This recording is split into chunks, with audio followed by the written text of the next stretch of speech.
Hello, everyone, and welcome into CrushTheStreet.com. I am on the line today with the very popular Claudio Grass of the Precious Metals Advisory, Switzerland. His website is claudiograss.ch. We'll have the links in the description area. And I know we're going to talk about some pretty hot topics today. We're going to talk about precious metals. We're going to talk about the economy. And, maybe as it pertains to the politics behind it. Nobody wants to combine, what's going on politically, but so much of what happens politically is an underlying consequence of what is going on financially. So because of his background, we're going to really be able to pick his brain today. Claudio, thank you so much for coming on Crush the Street with me today. Kenneth, thank you very much for the kind invitation. Always a pleasure talking to you. Well, let's start off with something, I guess, that's going on geopolitically and socially, really. There's a widespread censorship that seems to be happening right now, and it's propagating worldwide. The mainstream outlets right now, YouTube, Facebook, they're not even news outlets. They don't create content, but they're censoring people like, potentially you and I, and a bunch of regular people, around the world on what they're allowed to say. And I'm asking you, in your opinion, do you believe this censorship is being targeted to anyone in specific? And why might they be doing this? Okay, yes, I think so too, that there is censorship is taking place. Also, I need to say, when you look at YouTube and sometimes Facebook, I think they're using a lot of algorithms.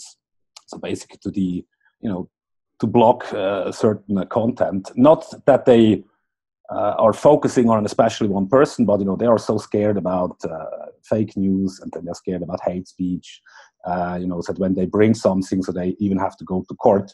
So I think there is that kind of censorization is in place. And then, of course, the other one is the censorization through political correctness, which is, from my point of view, the most evil one, because political correctness is a kind of mind control. And if you don't allow the people to think independently and to say what they think and have a serious and open debate about that, then you're going against the Enlightenment. So people cannot enlighten themselves if they're not free to debate. And I think that's why they are doing that. What is the main reason, from my point of view, is definitely that, I consider the internet as the Gutenberg press. So back then, when the internet was invented, it was brought to us by the military at the end of the day. So it's always a kind of trade-off, when these guys are pushing something forward. I think one side of the coin was definitely that with the internet that they could increase surveillance, listen to everyone and everything, and check on every mail and so on. But on the other side of the coin is definitely that they lost the control over the information monopoly. And that's why we see, stuff like this fake news and Trump and, all these cracks in the system, which we are seeing over the last few years. And now, of course, there is certain elements in the deep state of the government. They try to censorize that stuff so that people not any longer think about certain topics or ask questions or have a free debate, so that they could basically, trying to understand what's really going on in the system we are in and the times we are living.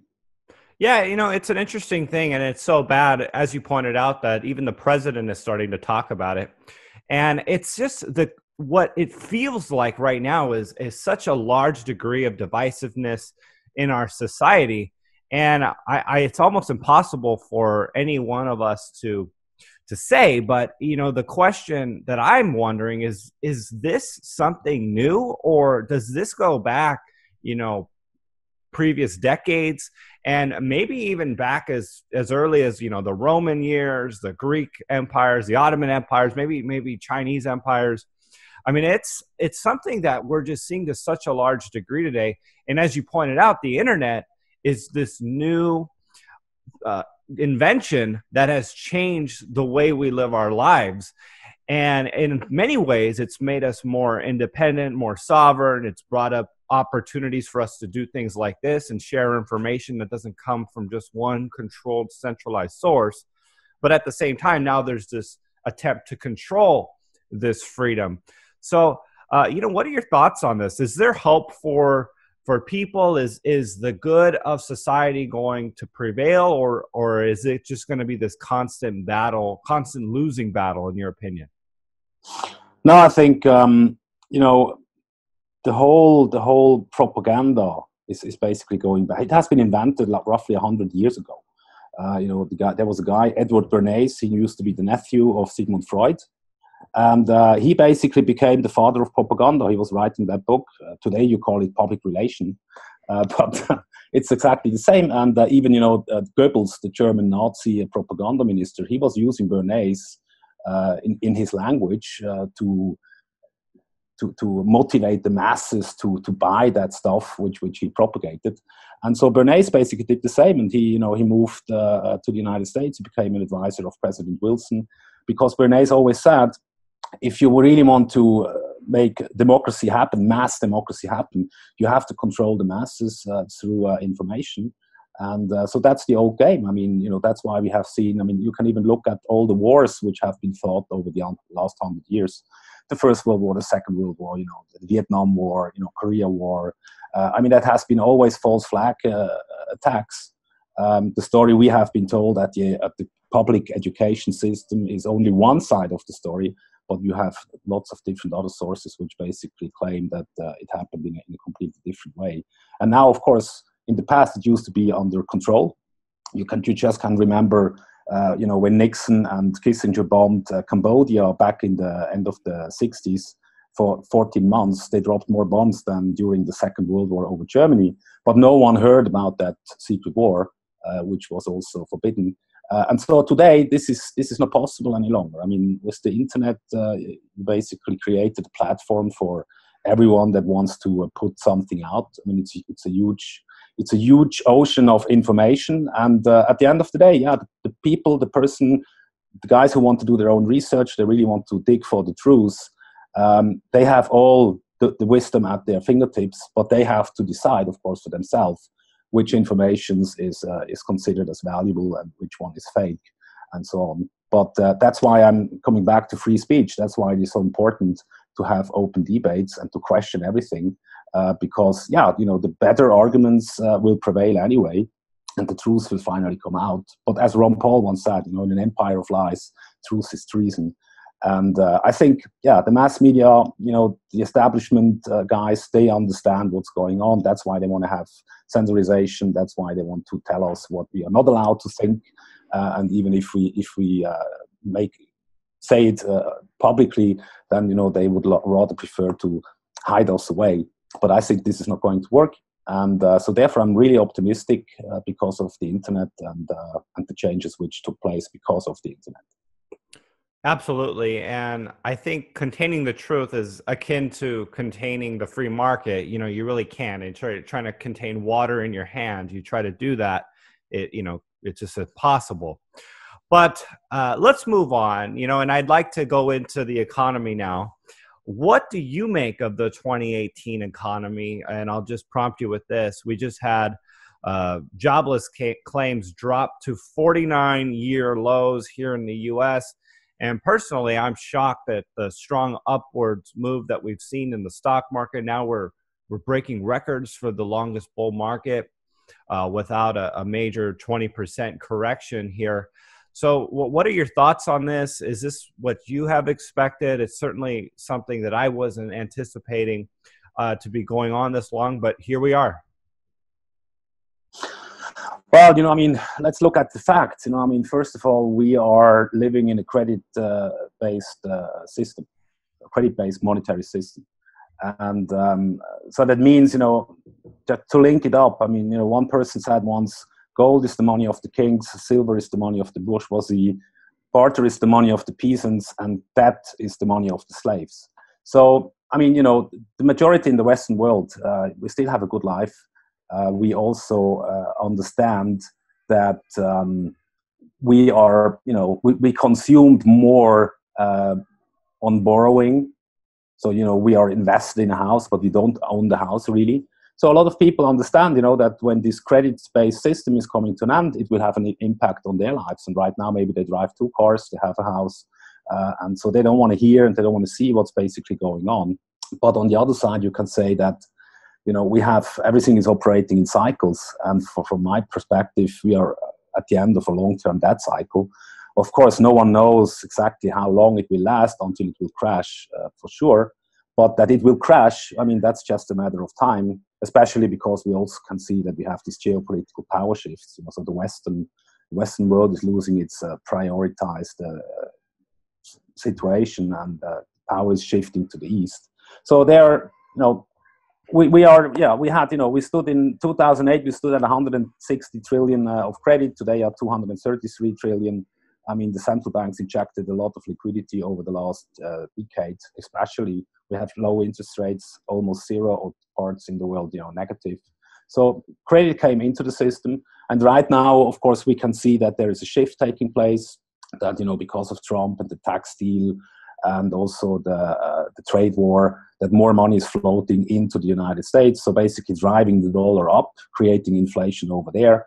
But in the rest of the world, of course, that liquidity is missing. And so it's deflationary, and that's why we can see, emerging markets coming down, because they have a problem to repay or refinance, their debt, which they have made in US dollar. When the dollar becomes stronger, then, the guys who are indebted, they have a problem to repay or refinance, of course. And so that's the big picture. But I mean, look at Turkey. They're basically dropped 50% their currency. The biggest investor, for example, in Turkey is the Eurozone, with more than 60% of all the direct and foreign investments are coming from the Eurozone. You have Portugal, you have Spain, which are heavily invested. So that situation, if it goes further, it can have a strong impact on the Eurozone. And of course, in the future, the American Federal Reserve basically must decide if they want to go for a strategy only for the United States, which would mean maybe higher interest rates that just care about the US, and they still will see, higher stock markets. But if they do that, basically we will see a huge problem in the rest of the world because of a deflationary trap. Yeah, and I guess it's one of those things. I know it's been put to me in the past. We've hit the iceberg, and the boat is now just filling with water. And anything that we've seen and the positives that we've seen in the economy has just been, the band playing louder, the people moving from, third class to first class, and things just playing out. But ultimately, the boat's filling with water and it has to sink. So it's a matter of time. And, you mentioned interest rates hikes. I mean, with a debt that's out of control, rising interest is unsustainable. And I'm reading a headline right now: jobs report increases odds for Fed rate hikes, in the future here. And it's just like, how much more can this continue to go on for? But at the same time, could it possibly go on for another 5 or 10 years without seeing a major correction? I don't know. I mean, I my intuition says no, but I'm open to being surprised. Yeah, I mean, absolutely. I also believe, because of the situation we are in, and everyone basically will understand that we're not standing at the beginning of a long-term debt cycle. I think, most people will realize that we had, since 1971, look at the United States. Since 1971, they basically accumulated 98.5 of their total debt.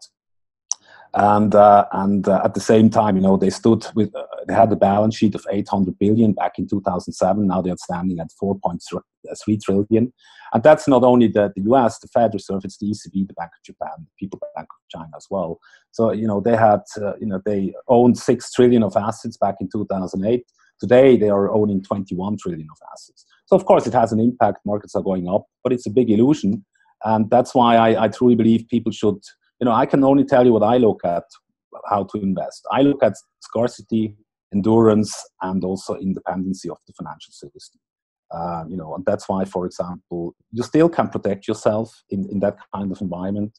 But I think that's why you should switch your time preference from a very high time preference, meaning I want to have everything right now, you basically should move it more in a low time preference environment, saying, okay, what do I want to do? There is a big swing coming, so shall I invest or what shall I buy so that I can go through these big cycles at the end of the day. And therefore gold, even the stock market, equities, depending on how you look at it, that stuff which still makes sense. But I would look, especially at certain things which are not extremely involved in the financial market. Well, that leads me to my next question. Silver is at $14 in the $14 range. It's getting awfully low, and close to that 2015 low we saw. Gold is at $1,200 roughly. We've gone under $1,200. That was I think a psychological threshold where first of all, it was at above $1,300 earlier this year. I think we were all getting optimistic. Then it goes below $1,300, and then it continued to fall, and even went below $1,200, which was like another nail in the coffin and the sentiment of what we're hoping for here going forward with precious metals. But maybe you could give us some perspective on precious metals here, where we're at, and what you anticipate going forward here, in light of what we've talked about with the economy and where things are with real assets. I truly believe that everyone should own physical precious metals. I truly believe that, especially the middle class, because this system is still supported by the middle class, because somebody has to pay at least the interest on the debt, and that money is being generated within the middle class amongst the productivity, amongst the productive inhabitants of a country which are working in the private sector. They are producing something, they pay taxes, and all the others basically are living off taxes. And so that brings me back to gold and silver. The gold price at the moment, it can be said that the nominal price of gold is cheaper than end of the 90s, when we started with the last big bull market.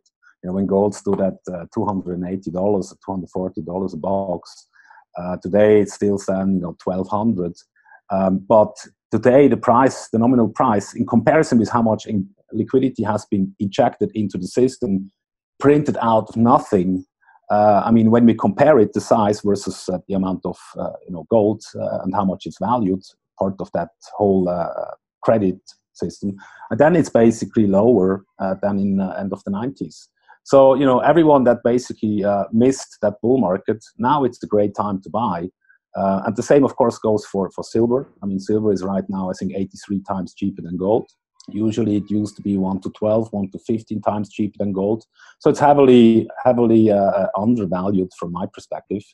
But people need to understand that at the moment in our system, the gold and the silver prices are being done in the paper market.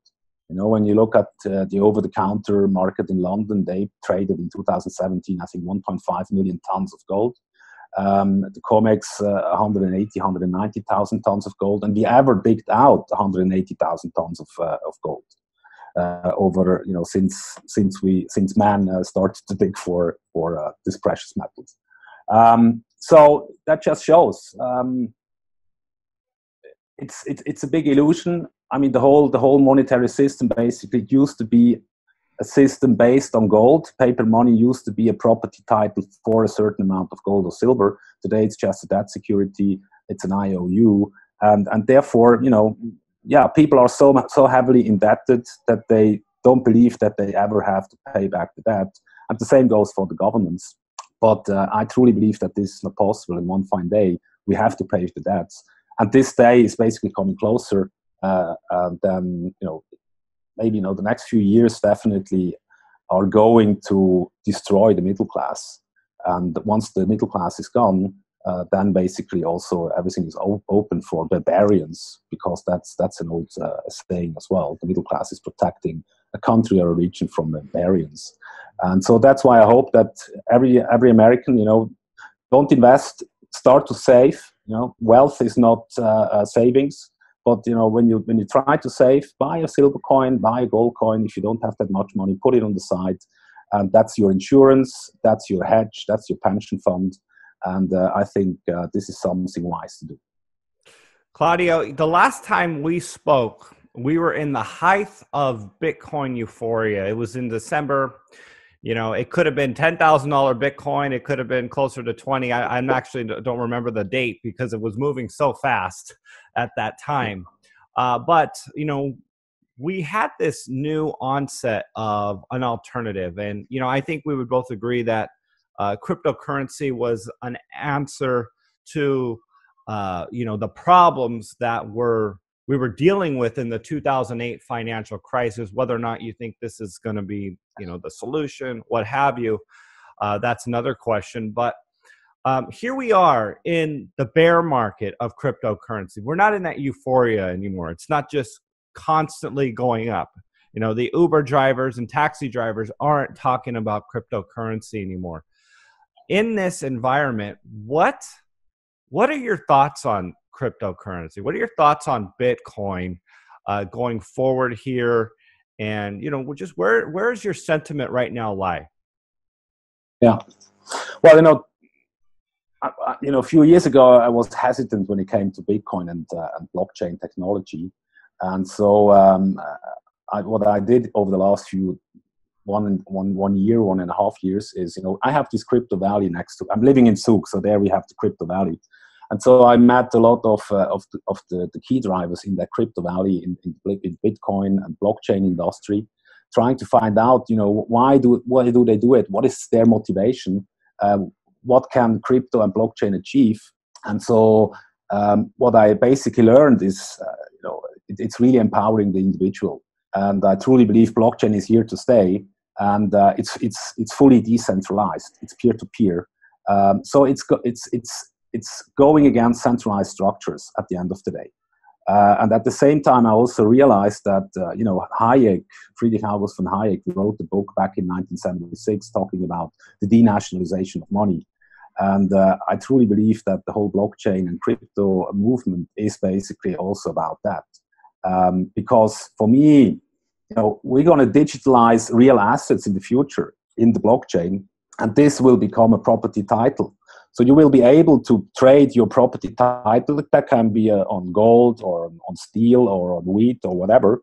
And that will become, in the time of internet, with international marketplaces on the internet, with the technology which is around, it will become, every property type can become its own currency at the end of the day. So the fantastic stuff is that, but also this development comes with, every coin has two sides. So one side of that coin is basically that in the blockchain, of course, everything is fully transparent. It will be easier for the government to come up with taxation, to see what every person owns. So that's definitely a disadvantage. But at the same time, not only we will be transparent, but also, the government side and all the crooks which couldn't be go after in the past. But the trade-off is that because of crypto and blockchain, governments are going to lose their monopoly over the money supply. They are going to lose to define what is money, because it's going to open up the market to the market participants for them to decide freely what they want to use in the future as money. And as we can see, the whole system we are in, the welfare state, the warfare state, basically that's only possible, and all this corruption and decentralization is only possible because they control what is money and how much they can print and who is going to receive it and how much he has to pay for it and so on. And if they lose that power too, then the world is automatically moving in a much better direction, which is pro-individual and pro-liberty. Powerful words there. Claudio, first of all, I want to thank you for coming on Crush the Street and sharing your thoughts, your wisdom, and your years of experience with us today. If you would, please share some closing thoughts. And of course, if people want to reach out to you and learn about what you do and what you offer, let them know where they can go and what they can expect to find. Okay. Overall, I'm pretty optimistic about the future. And at the end of the day, you cannot force people to be free. They have to understand it. But I think there are so many, people like Ron Paul and the Mises Institute, and other libertarian think tanks, people like you, Kenneth, that are doing, these kind of shows. So basically talking about free speech, keeping up an open society in the sense of that we can debate and to agree that we don't agree, accepting the golden rule.